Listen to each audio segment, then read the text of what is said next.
Class 10 का history study करेंगे, लघु उत्तरीय प्रश्न। तेरे बच्चे आज से देखा जाए तो अभी नवंबर चल रहा है और नवंबर की ये छठ पर्व चल रहा है। तो मेरे बच्चों आज से और अभी से यदि आप चाहते हैं सब्जेक्टिव का तैयारी करना चाहते हैं तो मेरे बच्चे मैं ऑल सब्जेक्ट का यहाँ पे सब्जेक्टिव में लेकर आने वाला हूँ। इस तरीका से आपको मैं एक्सप्लेन करने वाला हूँ ताकि आप अच्छे समझ कर वहां पे एग्जाम में लिख सके। यदि आपके यहाँ कोई बुक है तो उसे आप याद नहीं कर पा रहे थे बच्चों, तो ये आपका प्रॉब्लम है, वहां पर आप टीचर द्वारा अच्छे से समझे नहीं है। तो मैं आपको पूरे गारंटी के साथ देता हूं सारे प्रश्नों को इसी तरीका से मैं समझाते चलूंगा। आपको मैं एक भी प्रश्न ऐसा नहीं जाने दूंगा जो आपको बोर्ड एग्जाम में नहीं लड़े और नहीं उस लेवल का हो। तो मैं आपको पूरे गारंटी के साथ बता सकता हूं कि यदि आप इस डे को आप सीरीज को देख लेते हैं लगातार तो आपको सब्जेक्टिव में कोई दिक्कत नहीं होने वाली है। यानी मैं कहने का गारंटी ये दे रहा हूं कि मेरे बच्चे आपको दीर्घ में या लघु में कोई प्रॉब्लम हो तो आप मेरे सीरीज को देख सकते हैं लगातार, यानी कि एग्जाम तक मैं पूरे गारंटी के साथ बोलता हूं कि वहां पे प्यारे बच्चों इस तरह के प्रश्न आप लिखना और प्रैक्टिस करके यदि जाते हैं तो कोई प्रश्न आपसे छूटने वाला नहीं है। आप वहां पे कुछ ना कुछ तो लिख के आएगा जरूर। और यदि आप इस प्रश्न को देखेगा तो ये मैं जो भी प्रश्न कराऊंगा ये सब प्रश्न आपको एग्जाम में पहले पूछा जा चुका है। तो वैसा ही मैं समझाने का प्रयास करूंगा। नोट्स बाय मैं सभी आपको बनाकर रखा हूं, उसे मैं समझाते चलूंगा, उससे आपको कॉपी में नोट्स करना है, ठीक है। और याद करना, थोड़ा सा आपको याद तो करना पड़ेगा। ये नहीं कि मैं पूरा समझा दूं आपको दिमाग में पूरा अट जाए आप लिख पाइएगा, नहीं ऐसा प्यारे बच्चे। यदि मैं आप समझा देता हूं आज तो कल परसों या एक हफ्ता बाद या एक महीने बाद आप भूल जाइएगा। तो उससे आपको क्या करना है, समझे हुए को आपको रिपीट करना है, यानी कि समझ लिए उसको और अपने से लिखने का प्रयास करना है, तभी आप सब्जेक्टिव को रिमेंबर कर पाएगा। नहीं तो आप बैठे बैठे घर पे केवल ऑब्जेक्टिव तैयारी कर सकते हैं, तो इससे आपका भला होने वाला नहीं है। तो मैं गारंटी के साथ कहता हूं कि आपको सारे प्रश्न यानी कि जितना भी प्रश्न होगा 500-600 प्रश्न जितने भी होंगे आपको विवरण में करवाने वाला और सब्जेक्ट का, ठीक है। हिंदी, संस्कृत, साइंस, एसएसटी और बुक बोल सकते हैं जो सब्जेक्ट है हिंदी का, सभी का मैं कराने वाला हूं, ठीक है। तो चलते वीडियो को स्टार्ट करते हैं और वीडियो को जरूर शेयर करना है। हर बच्चे को ये वीडियो जाना चाहिए। सब्जेक्टिव आपका प्रश्न यहां से आज से स्टार्ट हो रही है हिस्ट्री से चैप्टर 1 से, ओके। देखिएगा मैं यहाँ पे पहले बच्चे यहाँ पे सबसे पहले ये बता दूं कि ये जो प्रश्न है ना कि 1848 की फ्रांसीसी क्रांति जो प्रमुख कारण थे 1848 के, वो कई बार पूछा जा चुका है। जैसे कि देखिए 2022 में पूछा गया है, 2020 में, 2019 में, 2014 में, 2013 में पूछा गया। तो क्या बच्चे इस प्रश्न को देखिए, प्रश्न को गौर से जरा देखिए कि ये प्रश्न इतना इसमें क्या था तो ये बार बार पूछा गया। तो कुछ ना कुछ तो होगा। यदि आप इस प्रश्न को समझते हैं तो इसमें मैं बहुत सारे टॉपिकों को आपको ऐसा बताऊंगा जो आपका ऑब्जेक्टिव से रिलेटेड होगा, ठीक है। तो सब्जेक्टिव भी क्लियर होगा, ऑब्जेक्टिव भी क्लियर होने वाला, ठीक है। चलिए क्वेश्चन आपका है 1848 ईस्वी की फ्रांसीसी क्रांति के प्रमुख कारण कौन कौन थे या क्या थे। क्वेश्चन इस तरीके से रहेगा। तो आंसर आप लिखिएगा मेरे बच्चे। पहला जो आपका है कि मध्यम वर्ग बोलते किसे होते बच्चे, मध्यम वर्ग बोलते किसे, तो मध्यम वर्ग उसे बोल सकते हैं जो एकदम पुअर फैमिली से आते हैं ना और थोड़ा सा शिक्षित होते हैं, पढ़े लिखे होते हैं, उस वर्ग को नाम दिया गया था मध्यम वर्ग, ओके। तो मध्यम वर्ग समझ गए। अब यहाँ पे मध्यम वर्ग पर शासन का प्रभाव था, यानी कि शासन मतलब समझ रहे हैं, शासन राज्य करता था कोई इस पे, यानी कि पढ़े लिखे थे लेकिन इसमें उतना क्षमता नहीं था जो अपने राजा को सामना कर सके, उससे लड़ सके अपने हक के लिए। तो इस पे प्रभाव था, यानी कि मध्यम वर्ग पे प्रभाव था राजाओं का। बात को समझ गए। तो इस वर्ग ये जो लाइन है ना, ये लाइन को आप दो लाइन में लिख सकते हैं। मैं एक लाइन एक्सप्लेन किया तो आप दो लाइन उसको लिख सकते हैं कि मध्यम वर्ग पर राजाओं का शासन चलता था जिससे उन लोगों की दैनिक स्थिति बहुत खराब होते जा रही थी। अब इतना अच्छा बोल दिए, अब इसमें बहुत मिला जुला के लिख सकते हैं। तो यहाँ पे केवल कारण पूछा बच्चे तो केवल कारण ही डालिए, यानी कि मध्यम वर्ग पर शासन का प्रभाव था फ्रांसीसी, बोल सकते हैं 1848 जो फ्रांसीसी क्रांति हुआ था ना 1848 का, ये प्रमुख रीजन था कि मध्यम वर्ग पर राजाओं का शासन था, प्रभाव था, ओके। ये पहला कारण हो गया। दूसरा बोल रहा है समाजवाद का प्रसार, समाजवाद का प्रसार, यानी कि समाजवाद का जो प्रसार कर रहे थे वो राजा को पल्ले नहीं पड़ रहा था, बात को समझ गए? यानी कि पढ़े लिखे थे, कुछ पढ़े लिखे थे व्यक्ति, तो वो लोग समाजवाद का प्रसार कर रहे थे कि राजा ऐसा है, राजा गलत है, हमारे साथ गलत कर रहा है, हम लोग को गरीबों को देख नहीं रहा। तो जब समाज में प्रसार करने लगे, यानी कि राजा के खिलाफ बोलने लगे, तो ऐसा जब प्रसार होने लगा तब राजा इसको क्या किया, पीटने लगा। और पीटने जब लगा, बोल सकते जुल्म ढाने लगा, अत्याचार होने लगा। जब ऐसा होने लगा तो ये समाजवाद का जो प्रसार था, इसी रीजन से ये क्रांति हुआ था जमकर 1848 का, फ्रांस की क्रांति। बात समझ गए? दूसरा कारण ये हो गया। तीसरा आपको बोल रहा है राजनीतिक दलों का संगठन का अभाव। अभाव मतलब कमी था, यानी कि हम लोग लड़ने के लिए तो चाह रहे हैं, लेकिन वहां पे हम लोग में एकजुटता नहीं है, बोल सकते कि एक दूसरे से मिले नहीं है कि राजा के खिलाफ हम लोग लड़ सके। तो यही था राजनीतिक अभाव। हम लोग कोई कमेटी नहीं बना रहे थे, कोई सदस्य नहीं बना रहे थे। तो ऐसा जब नहीं रहेगा तो राजा से लड़ेगा कौन? वो राज करता रहेगा हम पे। तो वही था राजनीतिक दलों का जो था, राजनीतिक दल था, उसमें बनना, बोल सकते हो संगठन जो था, जो भी संगठन बनना चाहिए वो संगठन का अभाव था, कमी था। बात समझ गए? अभाव मतलब कमी, यानी कि संगठन एक भी ग्रुप बना हुआ नहीं था जो राजा के खिलाफ लड़ सके। चलिए, और जब ये संगठन बना था प्यारे बच्चे, तो संगठन का जब संगठन बना था तब इसके खिलाफ जमकर विद्रोह हुआ था 1848 में, फ्रांस की क्रांति। ठीक है, ये भी रीजन था। अगला बता रहा है कि जब लुई फिलिप, बोल सकते हैं जब राजा बना था फ्रांस का जो राजा बना था लुई फिलिप, तो उसकी जो नीति थी ना, जनता को पसंद नहीं आया, जनता को पसंद नहीं आया। और जब जनता को पसंद नहीं आया लुई फिलिप का नीति नहीं, उसका नियम कानून इसको समझ में जनता को नहीं आया, तो लुई फिलिप को लोग क्या किया, इससे विद्रोह किए, लड़ाई करना स्टार्ट किए, तो इसको पद से हटा दिया गया। बात समझ पाए? तो ये असफल रहा। क्या रहा? लुई फिलिप की जो जितना भी नीति था ये असफल रहा थे बच्चे, कामयाब नहीं हुआ। चलिए अगला लिखता है, अगला तो है ही नहीं है। तो ये 4 रीजन है बच्चे 1848 की फ्रांस की क्रांति के प्रमुख 4 कारण। आप लोग समझ गए? इसे नोट्स करते चलना पॉइंट वाइज। यहाँ पे नेक्स्ट प्रश्न जो है 2022 में पूछा गया फिर बच्चे, 2022 में ये प्रश्न को पूछा गया है। लिखता जर्मनी के एकीकरण की बधाई। तो बधाई बहुत अच्छा खासा बधाई था। जर्मनी के जब एकीकरण करना था, जर्मनी को जोड़ना था, तो इसका बाधा बहुत ही था, बहुत लोग थे। अनेक राज्य जर्मनी में छोटे छोटे राज्यों में बटा था। अब इतना बटा था ना, क्या भी मत करो। यहाँ पे मैंने लिखा 300 लगभग छोटे छोटे राज्य में बट चुका था जर्मनी। तो बताओ इतना खंडित रहेगा कोई राज्य, तो बताओ उस राज्य का भलाई हो पाएगा?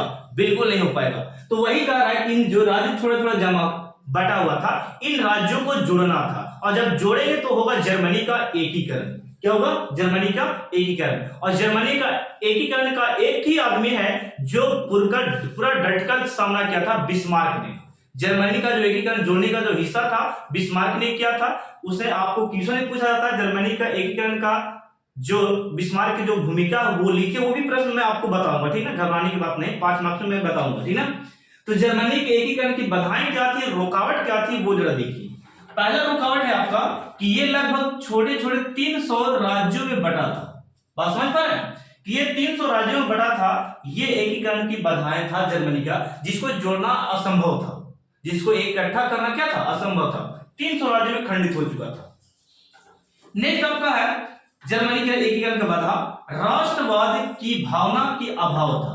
राष्ट्रवाद की भावना का अभाव कहने का मतलब है, यदि आप कोई देश में है, किसी देश में है, आपका राज्य टूटा हुआ है, सभी जगह पे अपना अपना राज्य चला रहे हैं, अपना अपना बोल सकते कारोबार चला रहे हैं, अपना अपना देख रहे हैं, राज्य को बढ़ चुका है, तो क्या वो देश एकजुट है? नहीं। तो एकजुट नहीं है फिर बच्चे, तो वहां पे कमी है राष्ट्रवाद की भावना, कि अपने राष्ट्र के प्रति कोई सोच नहीं रहा है, अपने लिए केवल अपने खाने के लिए, पीने के लिए, अपने लिए रहने के लिए केवल सोचता है, अपने राज्य के लिए नहीं सोच रहा है। यानी कि राष्ट्रवादी वहां पे एक भी नहीं है।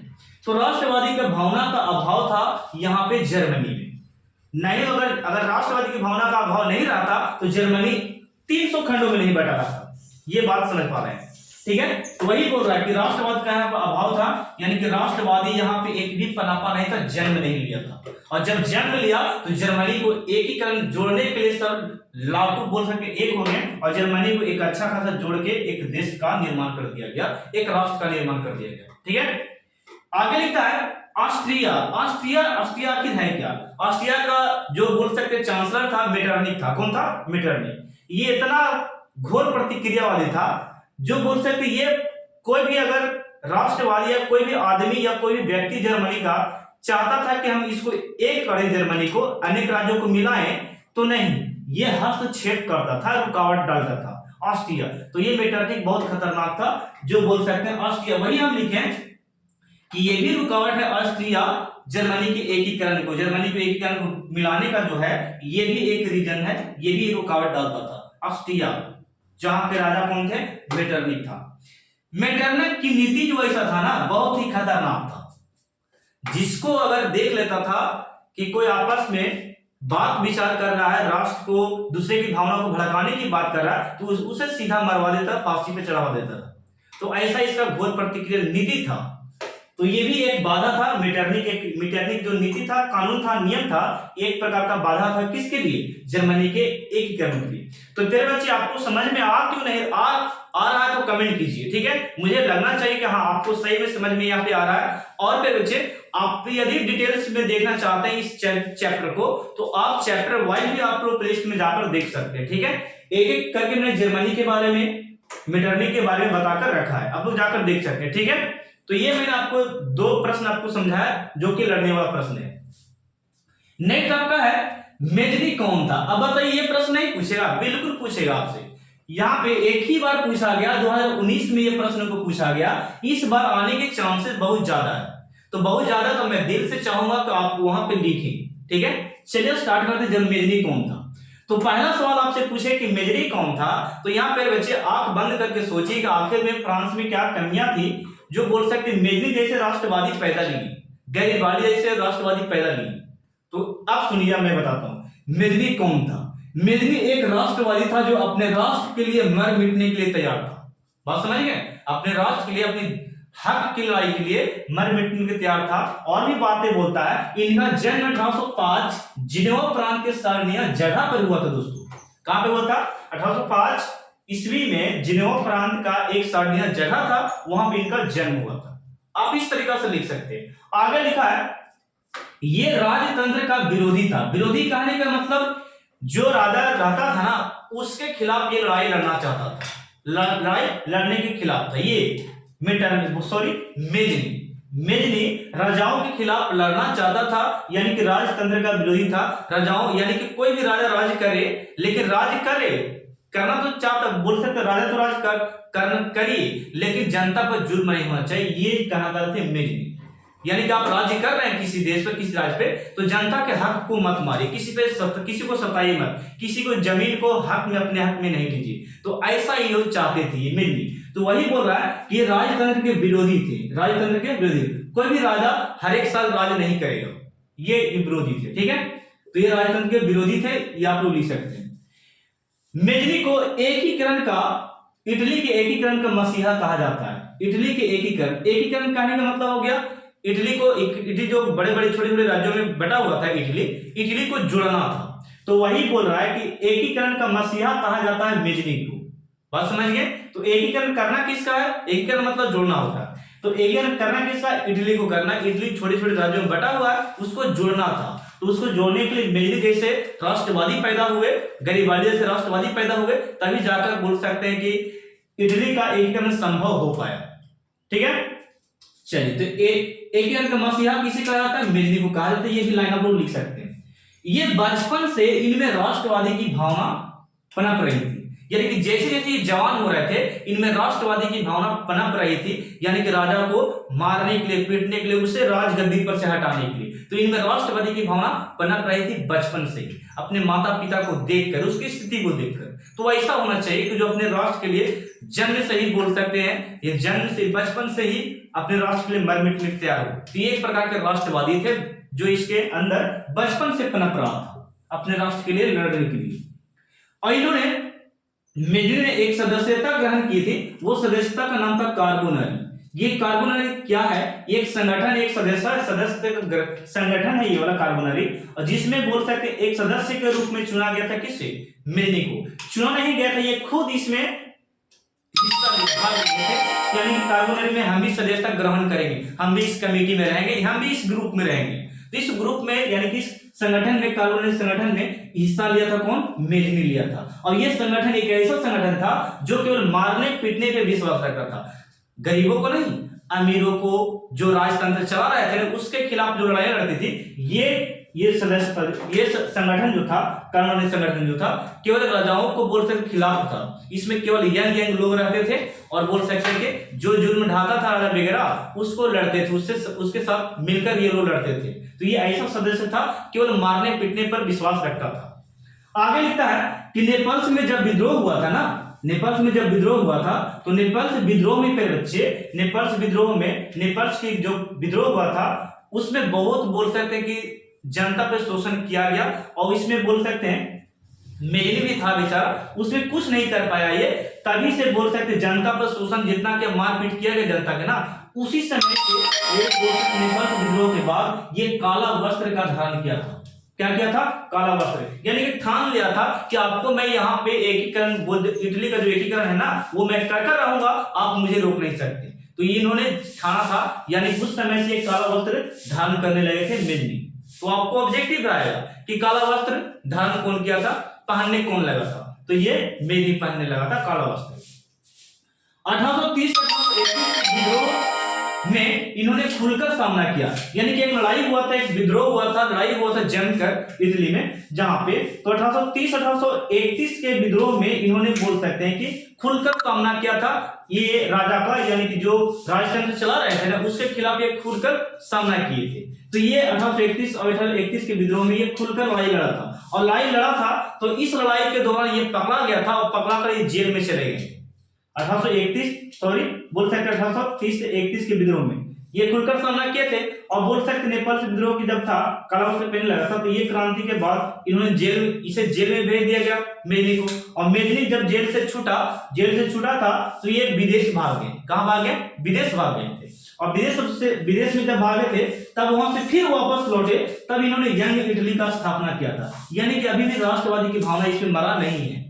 जब ये लौटे थे 1831 में, तो फिर इन्होंने एक एक ग्रुप को इकट्ठा करना स्टार्ट किया, यानी कि जवान लोगों को, यंग लोगों को जमा करने लगा, यानी कि राजा के खिलाफ लड़ने के लिए। ठीक है, तो वही बोला जाता है कि 1831 में यंग इटली की स्थापना किया था, जिसमें यंग लोग केवल थे। फिर इन्होंने यहाँ पे इस लड़ाई के दौरान से नहीं बना, तो ये यूरोप के और राज्यों में चले गए, यूरोप चले गए। तो वहां पे बोल सकते यूरोप में जब गए थे तो 1834 में इन्होंने यंग यूरोप का स्थापना किया था, पूरे यूरोप में बोल सकते। ठीक है, तो यंग यूरोप का स्थापना किया था, एकदम अच्छा जवान यंग थे, तो उसे हम लोग बोल सकते यंग यूरोप का स्थापना किए थे क्या 1834। तो बताइए ये प्रश्न आपको कैसा लगा समझने में? मैंने एक भी कसर छोड़ा समझाने के लिए तो बोलिएगा। ठीक है, तो इस पर स्क्रीनशॉट लीजिए, मैं और भी प्रश्न बच्चों अब हम 3 प्रश्न यहाँ पे और रिवाइज करने वाले हैं। देखिएगा आपका ये प्रश्न है, यहाँ पे पहला जो आपका प्रश्न है, ये भी जो क्वेश्चन है ना, ये भी कई बार एग्जाम में पूछा जा चुका है। मैं यहाँ पे जो भी प्रश्न आपको बताऊंगा बच्चे, सभी प्रश्न आपका पूछा गया है। ठीक है, भले यहाँ पे डेट मैंने नहीं लिखा, आपको मैं ये भी प्रश्न पूछा गया है और ये भी प्रश्न आपको पूछा गया है। देखिएगा मैं बताता हूँ। पहला प्रश्न यहाँ पे आपका थर्ड में यहाँ पे दिया गया है, सॉरी यहाँ पे फोर्थ आपका है। 3 प्रश्न मैंने समझा दिया आपको। यहाँ पे लिख रहा है ना कि इटली जर्मनी के एकीकरण मतलब क्या होता है? जुड़ना। एकीकरण में ऑस्ट्रिया की भूमिका क्या थी?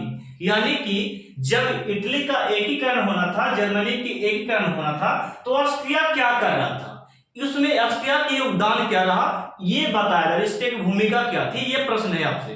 तो आंसर प्यारे बच्चे यहाँ पे है कि देखिएगा यहाँ पे कौन है, इटली जर्मनी का एकीकरण, इटली और जर्मनी का एकीकरण ऑस्ट्रिया के शर्त पर पूरा हुआ। यानी कि ऑस्ट्रिया अगर नहीं चाहता, यानी कि इटली और जर्मनी को बोल सकते हैं, ऑस्ट्रिया अगर नहीं बोलता कि हम मेरी शर्त ये है, तब जाकर बोल सकते हैं कि इटली को आप जोड़ पाइए, इटली के राज्य को मिला पाइए, अगर ऑस्ट्रिया अगर नहीं बोलता। क्योंकि मेन जो रुकावट यही था, ये जो यहाँ पे इसका अधिकार था इटली पर, जर्मनी पे किसका अधिकार था? ऑस्ट्रिया के था। तो ये बोल सकते कुछ शर्त रखा इसके बीच में, इटली और जर्मनी के बीच में, कि तभी आप राज्य को अपना पाइएगा, अपने राज्य को, तभी मेरी मांगों को पूरा कीजिएगा तब। तो इन्होंने कुछ शर्त रखा था, ऑस्ट्रिया के राजा ने, मेटरनिक ने कुछ शर्त रखा कि मेरी शर्त को पूरा करिए, तभी आप वो राज्य को जोड़ सकते, मिला सकते। तो ये इसका शर्त पर बोल सकते पूरा किया गया। अब ये बोल सकते इसके शर्त मांगे को पूरा नहीं किया गया, तो अब इससे लड़ाई होगा किसके बीच में, इटली से और जर्मनी से, इसके बीच में क्या होगा, लड़ाई होगा, और तब जाके हारेगा ऑस्ट्रिया यानी कि मेटरनिख हारेगा। तब बोल सकते हैं जर्मनी के छोटे छोटे जो राज्य हैं और इटली के जो छोटे छोटे राज्य हैं ये आपस में मिल पाएंगे। ये यदि इसका शर्त को पूरा नहीं किया जाए तब क्या है, शर्त पे पूरा होगा। शर्त तो पूरा नहीं किया इन्होंने, यानी कि जर्मनी और इटली के जो थे, जो बोल सकते हैं कि जो राष्ट्रवादी थे, इन्होंने इसको नहीं, इसकी बात को नहीं माना, इसको शर्त को नहीं माना। अब यहाँ पे क्या होता है कि क्योंकि इटली एवं जर्मनी के प्रांतों पर ऑस्ट्रिया का अधिकार था, यानी कि जर्मनी और इटली और जर्मनी पर ऑस्ट्रिया का अधिकार था, आधिपत्य था, तो आधिपत्य था, इसको हटाना था। मेन बात है ऑस्ट्रिया को यहाँ से क्या करना था, इसका अधिकार को यहां से मिटाना था। तो वही इन्होंने किया कि ऑस्ट्रिया को इटली एवं जर्मनी से बाहर कर एकीकरण संभव था, यानी कि ये लोग इटली और जर्मनी को तभी जोड़ पाते जब ऑस्ट्रिया को यहां से मारकर क्या करते, भगाते, बाहर निकालते। तो वही काम किया गया, इटली और जर्मनी अपने में इतना हिम्मत जुटाया और इसको आखिर में हरा दिया ऑस्ट्रिया को और यहां से भगा दिया। तब यहाँ पे छोटे छोटे जो राज्य थे जर्मनी का और इटली का, ये एक बोल सकते हो पाया, और जब एक हो गया तो हम लोग बोलेंगे इटली का एकीकरण संभव हो पाया था। बात समझ गए? तो यही बाधा था, यानी कि ये जो ऑस्ट्रिया मुख्य बाधा था ना, यही मेन बाधा था ऑस्ट्रिया। यहाँ पे मैं एक प्रश्न के बदले दो प्रश्न में आपको समझाने वाला हूं, आप लोग ध्यान दीजिए। ये भी बात वीवीआई आपका है और ये भी तो मेन वीवीआई है, ठीक है। ये दो प्रश्न हैं, एक प्रश्न में दो प्रश्न आपका है। देखिए जैसे कि यहाँ पे लिखा है, गैरिबाल्डी की कार्यों की चर्चा करें। गैरिबाल्डी के कार्य को चर्चा करें, किस कारण ये बोल सकते, कौन सा काम किया था, कहां पे किया था, क्यों किया था, ये जरा बात सुनिए। तो कह रहा है गैरिबाल्डी के जो कार्य था ना, मेन जो था, इटली को एकीकरण में को जोड़ना था, इटली का एकीकरण करना था, यानी कि इटली के जो छोटे छोटे राज्य थे ना उसको मिलाना था। वही काम किया था इन्होंने, गैरिबाल्डी ने ये काम किए थे। और इन्होंने क्या क्या लड़ाई की, क्या क्या राज्य को बोल सकते हैं कि किससे लड़ा था, और ये बोल सकते किस पे आक्रमण किया था, ये इसके कार्य हो गए, गैरिबाल्डी के कार्य हो गए। तो ये वाला कार्य मैं यहाँ पे समझाता हूँ, जरा देखिएगा, ये चार कार्य मैंने यहाँ पे लिखा है, ठीक है। और इससे पहले मैं बात ये भी बता दूं, ये अलग प्रश्न है, ठीक है, ये वाला बात मैं बताता हूँ। तो इसका आंसर, इसका कार्य यहाँ पे मैंने लिखा। देखिए, गणतंत्र की स्थापना का प्रयास किया कौन, ये गैरिबाल्डी, यानी कि जो राजतंत्र चल रहा था उसको हटाकर क्या करना था, गणतंत्र स्थापित करना था, जिसमें गरीब लोगों को सुना जाए। ये ऐसा राज्य स्थापना करना चाहते थे गैरिबाल्डी, पहला कार्य ये हो गया, इसका करने का प्रयास किया इन्होंने। दूसरा बोलता है कि सिसिली और नेपल्स जो जगह था इटली में, उस पर आक्रमण कर उसको अपना बनाने का काम किया था कौन, ये गैरिबाल्डी। इस पे और इस पे आक्रमण किया और अपना बनाने का काम किया था। तो सिसिली और जर्मनी पर सिसिली और नेपल्स पर आक्रमण किया था कौन, गैरिबाल्डी ने किया था। आगे लिखता है 1862 ईस्वी में रोम पर आक्रमण का योजना, यानी कि बात बन ही रहा था, यानी कि 1862 में कि रोम पर क्या करना, आक्रमण करना, उस राज्य को भी क्या करना, मिला देना, ठीक है। तो आक्रमण करके राज्य को भी क्या करना था, मिलाना था 1862 में। चौथा कार्य आपका है, गैरिबाल्डी ने जितना कोई बोल सकते राज्य को जीता था, जितना भी क्षेत्र को जीता था, उसे जीते गए क्षेत्र को विक्टर एमेनुअल को क्या किया, सौंप दिया। विक्टर एमेनुअल क्या किया, सौंप दिया, और सौंप दिया वहां पे। तो इन्होंने बोल सकते हैं जो विक्टर एमेनुअल को सौंप दिया, सारा राज्य सौंप दिया था, सरकार को, राष्ट्र को सौंप दिया। तो आखिर में इन्होंने साधारण जीवन जीने लगा, यानी कि एक किसान की भांति जीने लगा था अपना जीवन। तो गैरिबाल्डी ऐसे व्यक्ति थे, अपने जितना भी धन संपत्ति था ना, सब अपने राष्ट्र को क्या कर दिया, दे दिया, अपने देश को दे दिया, और एकदम साधारण जीवन जीने लगे। और जब ऐसा हुआ तो इन्होंने सारा संपत्ति बोल सकते राष्ट्र को सौंप दी, ये बात मैंने बोल दिया। कहा था कि त्याग दिया, देशभक्ति की पहचान दी, यानी कि सारा अपना कुछ सब कुछ त्याग, धन दौलत सब त्याग दिया, और आखिर में पता चले कि ये एक देशभक्त थे जो अपने में, यानी कि लोगों के लिए एक पहचान बना के गए कि अपने राष्ट्र के लिए कुछ किया था। जीते हुए जितना भी क्षेत्र था सब राष्ट्र को सौंप दिया, अपना भी धन संपत्ति था वो सब सौंप दिया। ठीक है, तो ये किसान का जीवन जीने लगे थे। तो आखिर में बोल सकते एक राष्ट्रवादी थे, देशभक्त था इनके मन में। तो ऐसे व्यक्ति थे, देशभक्त की पहचान दिए कौन? गैरीबाल्डी। अब बताते हैं, आपसे सवाल है कि गैरीबाल्डी कौन था? गैरीबाल्डी कौन था? आपको यह प्रश्न होगा। ठीक है, गैरीबाल्डी कौन था आपको लिखने के लिए आएगा, तो ये भी इंपॉर्टेंट है। तो आप लिखिएगा गैरीबाल्डी जो था पेशे से एक सैनिक था। पेशे से क्या था? एक सैनिक था। ये आंसर आप लिख सकते हैं। गैरीबाल्डी क्या था? पेशे से एक सैनिक था और ये मेजनी का समर्थक था। समर्थक यानी समर्थन करता था, उसको साथ देता था। मेजनी का क्या था? समर्थन था, समर्थक था। तो ये बात लिख सकते हैं, मेजनी को साथ देने वाला था कौन? गैरीबाल्डी। और गैरीबाल्डी को इटली के एकीकरण का तलवार कहा जाता है। क्या कहा था? तलवार। इटली के एकीकरण में क्या बोला था? तलवार। यानी कि मेजनी को मसीहा कहा जाता है तो इसको तलवार कहा जाता है। यानी कि जब भी लड़ाई होता था तो गैरीबाल्डी को भेजा जाता था, पहले गैरीबाल्डी जाएगा। ठीक है, तो वहां पे अगर बात नहीं बनती थी तब यहाँ पे ये हीरो जाता था कौन? मेजनी। बात समझ गए? तो ये बात था, इसलिए इसको बोला गया इटली के एकीकरण का तलवार कहा गया। किसको? गैरीबाल्डी को कहा गया। आगे लिखा है इन्होंने यंग इटली सदस्यता ग्रहण की। यानी कि बोल सकते जो स्थापना किया था मेजनी ने, यंग इटली का स्थापना किया था, उसमें हिस्सा कौन लिया? भाग कौन लिया? गैरीबाल्डी वहां पे उस ग्रुप में शामिल हो गया था। यंग इटली सदस्यता ग्रहण कर लिया था गैरीबाल्डी, जो मेजनी के द्वारा बनाया गया था। ठीक है, नेक्स्ट आपका लिखा है नेपल्स विद्रोह में ये पकड़ा गया। नेपल्स में जो विद्रोह हुआ था, खुलकर जो हुआ था विद्रोह, उस विद्रोह में ये पकड़ा गया और इसे फांसी की सजा सुना दी गई थी। इसे फांसी की सजा सुना दी गई और आखिर में ये क्या किया? ये इतना बोल सकते हीरो थे कि ये जेल तोड़कर वहां से क्या किया? भाग गया।